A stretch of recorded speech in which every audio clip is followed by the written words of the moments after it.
നമസ്കാരം. പാർട്ടിയുടെ സംസ്ഥാന പ്രസിഡന്റ് ഗജേന്ദ്രൻ അവർ വന്നോണ്ടിരിക്കുകയാണ്. മീശേ അയാൾ വന്നിട്ട് വിളിച്ചാ പോരെ? ഏട്ടാ അകത്തേക്ക് പോയി. അയ്യോ വന്നോണ്ടിരിക്കുക വന്നു കഴിഞ്ഞു. നമസ്കാരം പറഞ്ഞാലും ആദ്യം അങ്ങേരോട് തൊഴാൻ പറ.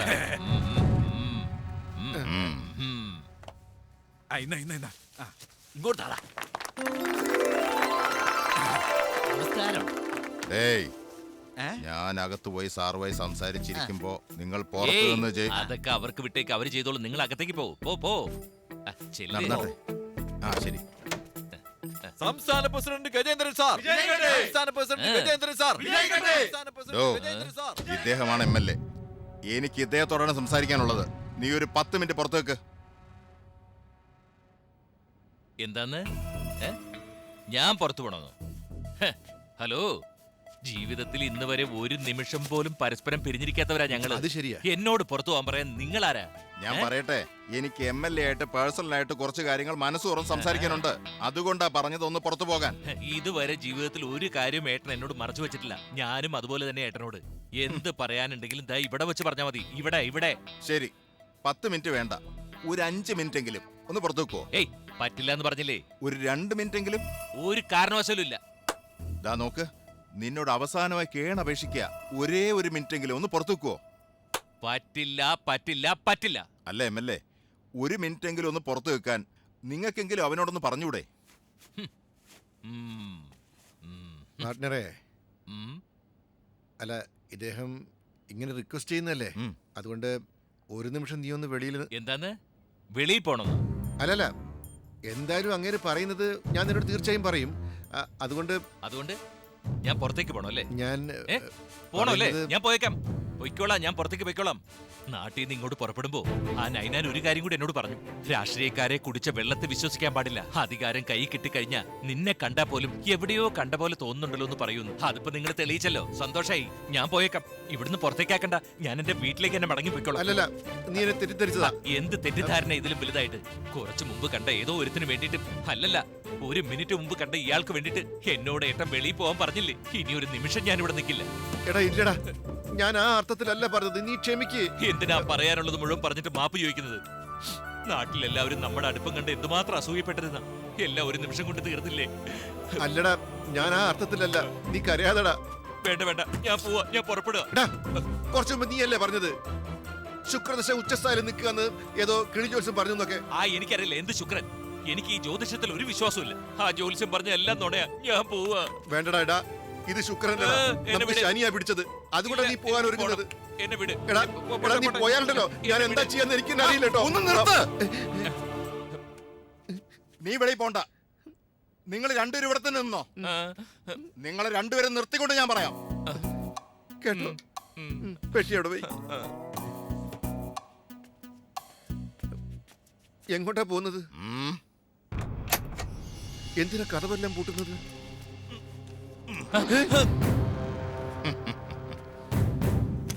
ഇത് ഒറിജിനൽ തോക്കാണോ? പിന്നെ കളിത്തോക്കാന്ന് വിചാരിച്ചോ? അല്ല, ഇത് നിങ്ങൾക്ക് എന്തോ സംസാരിക്കാനുണ്ടെന്ന് പറഞ്ഞില്ലേ? നിങ്ങൾ സംസാരിച്ചോളൂ, ഞാൻ പുറത്തു നിൽക്കാം. എടാ അല്ലേട്ടാ, നീ ഇവിടെ നിൽക്ക്. അദ്ദേഹത്തിന് MLA സംസാരിക്കേണ്ടത്. നിങ്ങൾ 1 മിനിറ്റോ 5 മിനിറ്റോ 10 മിനിറ്റോ നിങ്ങളുടെ ഇഷ്ടം പോലെ സംസാരിച്ചോ. പിന്നെ ഞാൻ പറഞ്ഞൊന്നും മനസ്സിൽ വെക്കണ്ട കേട്ടോ. ഞാൻ വെളിയിലേക്ക്. ഇത്ര നേരം പുറത്ത് പോകലെന്ന് പറഞ്ഞ് വഴക്കുണ്ടാക്കി നീയല്ലേ ഇപ്പൊ എന്തിനാ പെട്ടെന്ന് പോകുന്നത്? അദ്ദേഹത്തിന് ഏട്ടനോടാ സംസാരിക്കേണ്ടത്. ഞാൻ ഇല്ല, വേണ്ട. ഇപ്പൊ നീ ഇത് കണ്ടോണ്ടല്ലേ ഇവിടുന്ന് രക്ഷപ്പെടുന്നത്. വേണ്ട, നീ നിൽക്കണം ഇവിടെ. നോക്ക്, ഞാൻ നേരെ കാര്യത്തിലേക്ക് വരാം. നിങ്ങളുടെ പിന്തുണ എന്റെ പാർട്ടിക്ക് മാത്രമേ ഉണ്ടാകൂ. അയ്യോ, ഓരോരുത്തർ വന്ന് പിന്തുണയ്ക്കാൻ പറയുന്നല്ലോ. എനിക്ക് എന്ത് ചെയ്യണമെന്ന് അറിയുന്നില്ല. എന്താ കളിയാക്ക? കാക്കാക്ക കൂ ഈ 2 പാർട്ടികൾക്കും ഈക്വൽ സീറ്റാ വന്നിരിക്കുന്നത്. നിങ്ങൾ ആർക്ക് പിന്തുണ കൊടുക്കുന്നോ അവരായിരിക്കും അടുത്ത 5 വർഷം ഭരിക്കാൻ പോകുന്നത്. ഇതുകൊണ്ട് മാത്രമാ ഞങ്ങൾ 2 കൂട്ടരും നിങ്ങളോട് പിന്തുണ ചോദിക്കുന്നത്. ഏട്ടാ, കോർട്ടിലെ പന്ത് ഇപ്പൊ നമ്മുടെ കയ്യിലാ. ഇവിടുത്തെ ഭരണത്തിന്റെ താക്കോല് ഞങ്ങളുടെ കയ്യിലുള്ളത്. നോക്ക്, വെറുതെ ഒന്നും വേണ്ട. ഞങ്ങൾക്ക് പിന്തുണ തന്നിട്ട് നിങ്ങൾക്ക് എന്ത് ആവശ്യമുണ്ടെങ്കിലും ചോദിച്ചു വാങ്ങിക്കാം. എന്തിനാ വെറുതെ വരട്ടുന്നത്? ഞങ്ങൾ പിന്തുണച്ചില്ലെങ്കിൽ എന്ത് ചെയ്യും നിങ്ങള്? നിന്നെ കൊന്ന് കോടതിയിൽ കൊണ്ട് വലിച്ചെറിഞ്ഞ് ബൈ ഇലക്ഷന് ഞങ്ങൾ ആവശ്യപ്പെടും. എടാ, ഷൂട്ട് ചെയ്യുന്ന പറയുന്നല്ലോ. എങ്ങനെ ഏട്ടനെ ഷൂട്ട് ചെയ്താ ഞാനെന്താ നോക്കി നിൽക്കുന്നാണോ വിചാരം? നിന്നെ തന്നെ ആദ്യം കൊല്ലാൻ പോകുന്നേ, അതിനുശേഷം ഇവനെയും കൊല്ലും.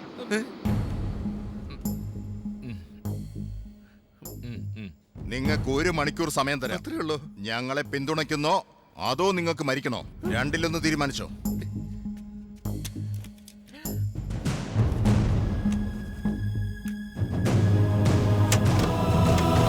വിഷമിക്കാതിരിക്കെ. ചുമ്മാ അവന്മാരൊന്ന് വിരട്ടി നോക്കുന്നതാ. ഈ ഹോട്ടലിന്റെ പുറത്ത് നിങ്ങൾക്ക് വേണ്ടി എല്ലാ ചാനലുകാരും വെയിറ്റ് ചെയ്തുകൊണ്ടിരിക്കുക. നിങ്ങൾ ഇവിടുന്ന് പുറത്തേക്ക് ഇറങ്ങിയ 24 മണിക്കൂറും നിങ്ങളെ മാത്രമേ അവർ കവർ ചെയ്യൂ. അതുകൊണ്ട് അവന്മാർക്ക് നിങ്ങളെ ഒന്നും ചെയ്യാൻ പറ്റില്ല. അത് മതി. ആ പത്രക്കാരുടെ അടുത്ത് ചെന്ന് എന്റെ ജീവൻ അപകടത്തിലാ, സംരക്ഷണം തരണമെന്ന് പറ. അത് ഗവൺമെന്റ് കണ്ടു മനസ്സിലാക്കി നിങ്ങളുടെ സംരക്ഷണത്തിന് കരിമ്പൂച്ചകളെ അയച്ചു തരും. അല്ല, കരിമ്പൂച്ചയുള്ളോ? ജീവന്റെ ഭീഷണിയുടെ കാര്യമല്ലേ? ഒരു ആനപ്പട തന്നുകൂടെ? ദേ നോക്ക്, ആദ്യം പത്രക്കാരോട് പറ, അവര് സംരക്ഷണത്തിനുള്ള ഏർപ്പാടൊക്കെ ചെയ്തു തരും. ചെല്ലേ. ശരി, വരട്ടെ. ശരി, പോയിട്ട് വാ. അല്ല, ഒരു കാര്യം പറഞ്ഞോട്ടെ, ഉപമുഖ്യമന്ത്രി സ്ഥാനം അതാര് നിങ്ങൾക്ക് തരുന്നോ അവർക്ക് പിന്തുണ നൽകാമെന്ന് പറഞ്ഞ് നിങ്ങൾ ഉറച്ചു നിന്നോ. അപ്പോഴേ നിങ്ങൾ രണ്ടുപേരും വിചാരിച്ച പോലെ നാടിന് നല്ലത് ചെയ്യാൻ പറ്റൂ. ആ ഉപമുഖ്യമന്ത്രി ആ, സ്ഥാനം. അതെ, നന്ദിയുണ്ട് കേട്ടോ. ഉപമുഖ്യമന്ത്രി. നന്ദി. പ്രധാന വാർത്തകൾ. സ്വതന്ത്ര സ്ഥാനാർത്ഥിയായ പീതാംബരന്റെ പിന്തുണയുണ്ടെങ്കിൽ മാത്രമേ ഏതൊരു പാർട്ടിക്കും സർക്കാർ ഉണ്ടാക്കുവാൻ കഴിയൂ എന്നുള്ള അവസ്ഥയിൽ കാക്കാക്ക കക്ഷിയുടെ ഉപമുഖ്യമന്ത്രി സ്ഥാനം വഹിക്കുവാൻ തയ്യാറാണെന്നുള്ള കത്ത് ഇന്ന് അദ്ദേഹം ഗവർണർക്ക് കൈമാറിയിരിക്കുകയാണ്. നമസ്കാരം. ഇരിക്കിരിക്കെ. നമസ്കാരം. നമസ്കാരം. അതെ. സാർ, നിങ്ങൾ അപ്പുറത്തിരിക്കും. എനിക്ക് ഇവിടെ ഇരിക്കണം. എന്തിന്? ഞാൻ ഉപമുഖ്യമന്ത്രിയാ. ഉപമുഖ്യമന്ത്രി മുഖ്യമന്ത്രിയുടെ അടുത്താ ഇരിക്കേണ്ടത്. അവിടെ പോയി ആ മൂലയിൽ എവിടെയെങ്കിലും കുത്തിയിരിക്കാൻ നോക്ക്. പോ. അതൊന്നും ശരിയാവില്ല. ഇദ്ദേഹം ആരാണെന്ന് വിചാരിച്ചേ? മാമംഗലം ശശി. സാറിന്റെ കയ്യിലെടുക്കുന്ന മോതിരത്തിന്റെ വലിപ്പം കണ്ടോ? അത് എത്ര ഫേമസ് ആണെന്നറിയോ? അത് എത്ര പേരുടെ മൂക്കിന്റെ പാലോടച്ചാന്നറിയാവോ? എന്റെ കൂടെ ഒരു 50-60 MLA-മാരുണ്ട്. നീ ഒറ്റ ഒരുത്തനായി ജയിച്ചു വന്നിട്ട് ഉപമുഖ്യമന്ത്രി സ്ഥാനം. ബഹുമാനപ്പെട്ട സ്പീക്കർ അദ്ദേഹം വരുന്നു.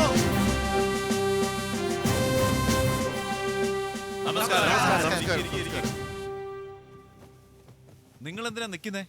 ഞാൻ ഉപമുഖ്യമന്ത്രിയാ. മുഖ്യമന്ത്രിയുടെ അടുത്ത് തന്നെ ഇരിക്കാൻ സമ്മതിക്കാതെ ഇയാൾ വഴക്കുണ്ടാക്കിക്കൊണ്ടിരിക്കുക. അതെ, ഇരിക്കാൻ സ്ഥാനം കൊടുക്ക്. ഇത് ഞങ്ങളുടെ കക്ഷിക്കുള്ളിലെ പ്രശ്ന. സ്പീക്കറായി പറയുന്നേ, ഇവിടെ പാലിക്കേണ്ട ചില നിയമങ്ങളുണ്ട്. അതനുസരിച്ച് വേണം ഇവിടെ ഇരിക്കാൻ.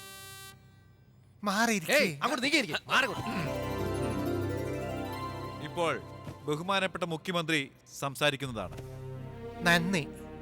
സഭാംഗങ്ങളെ, ഇന്ന് നമ്മുടെ നാട്ടിലെ ഏറ്റവും വലിയ പ്രശ്നം എന്താണെന്ന് വെച്ചാൽ ഞങ്ങളുടെ പണ്ടാരപ്പെട്ടി ഗ്രാമത്തില് ഒരു പാലം ഇല്ല എന്നുള്ളതാണ്. അതുകൊണ്ട് എത്രയും വേഗം ഒരു പാലം കെട്ടാനുള്ള ഏർപ്പാട് ചെയ്യണം. ഇരിക്കണോ? എന്തിനാ? നിന്റെ ഒരു ഗ്രാമം മാത്രമല്ല കേരളത്തിലുള്ളത്, മനസ്സിലാക്കിയോ? അതറിയാ. എന്നാ ഈ സ്റ്റേറ്റിൽ ഞങ്ങൾ ഒരു ഗ്രാമം മാത്ര വളരെ മോശപ്പെട്ട അവസ്ഥയിലുള്ളത്. അതുകൊണ്ടാണ് എന്റെ നാട്ടുകാര് ഏറ്റവും കൂടുതൽ വോട്ട് എനിക്ക് തന്ന് ഞങ്ങളുടെ നാട്ടിൽ ഒരു പാലം കെട്ടാൻ വേണ്ടി എന്നെ ഇങ്ങോട്ട് അയച്ചത്. പാലം പോയിട്ട് ഒരു കലിങ്ക് പോലും കെട്ടാൻ സമ്മതിക്കില്ല, മനസ്സിലായോ? എനിക്ക് നിങ്ങളോട് സംസാരിക്കേണ്ട ആവശ്യം എന്താ? ഞാൻ മുഖ്യമന്ത്രിയോട് സംസാരിച്ചോ.